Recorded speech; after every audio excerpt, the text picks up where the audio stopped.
Usiku wa Jumanne, mkasa ulipotokea katika shule ya wasichana ya utumishi Gilgil, kaunti ya Nakuru. Waokoaji wa kwanza walijitosa kwenye eneo la mkasa bila kusita kuwaokoa wasichana waliokuwa wamekwama ndani. Marian Nyambura alikutana na mmoja wao ambaye alisimulia jinsi walivyopambana kuokoa maisha ya watoto wao usiku wa Jumatano kuamkia Alhamis. Kwa Stephen Moirori, mkazi wa Gilgil, mji huu unaojulikana kwa utulivu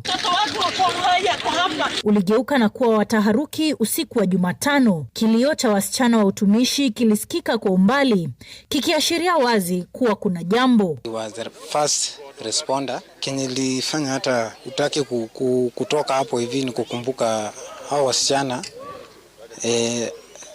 As I was in school, au ndio tulikuwa tunaenda nao games. Ndani ya bweni, Moirori anakumbuka jinsi walivyopambana kuvunja mlango wa ghorofa ya juu, huku baadhi ya wasichana waliokwama wakijaribu kufikia madirisha madogo ili kujiokoa. Kuna mmoja niona aliruka na akapasuka kichwa na ilikuwa mbaya, iliuma. Hiyo kitu ikuwa poa. Anasema kumbukumbu za usiku huo zitasalia akilini mwake. Kuna ilikuwa amekumbatiana kwa kona. Tunajaribu kwenda kuwatoa, wanakata kutoka. Wanalia tu hapo hivi. Sasa unaona walipasia hapo hivi. Walikuwa treka 4-5 hapo.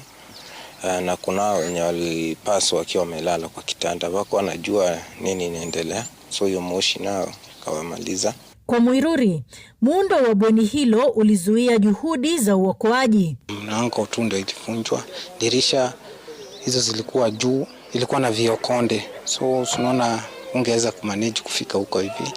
Na kuna wenye hata ungewaambia tu wapitie hapo kwa dirisha, ingekuwa ngumu sana, so wangeweza kuruka. Marian Nyambura, runinga ya Citizen.